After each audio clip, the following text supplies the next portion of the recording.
शक्तीपीठ महामार्गाच्या विरोधात मे महिन्याच्या अखेरीला बांदा ते वर्धा संघर्ष यात्रा काढण्यात येणार. शक्तीपीठ महामार्ग संघर्ष समितीच्या राज्यव्यापी ऑनलाईन बैठकीत आमदार सतेज पाटील यांनी सर्वानुमते झालेल्या चर्चेनंतर जाहीर केला निर्धार. 32 महिन्यांचा पगार आणि तब्बल 60 महिन्यांचा पीएफ थकीत असल्यानं महाडिकांच्या भीमा साखर कारखान्याच्या कामगारांवर उपासमारीची वेळ. कारखान्याच्या दुरवस्थेला चेअरमन विश्वराज महाडिक आणि संचालक खासदार धनंजय महाडिक यांना कामगारांनी धरलं जबाबदार.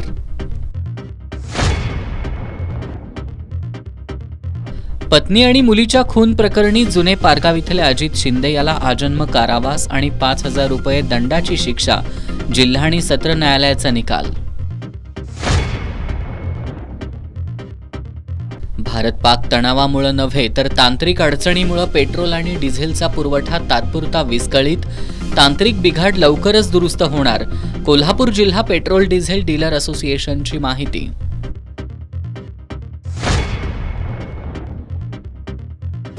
आणि तोडकर संजीवनी चषक फुटबॉल स्पर्धेत खंडोबा तालीम मंडळाचा अंतिम फेरीत प्रवेश. फुलेवाडी फुटबॉल क्रीडा मंडळावर मिळवला विजय.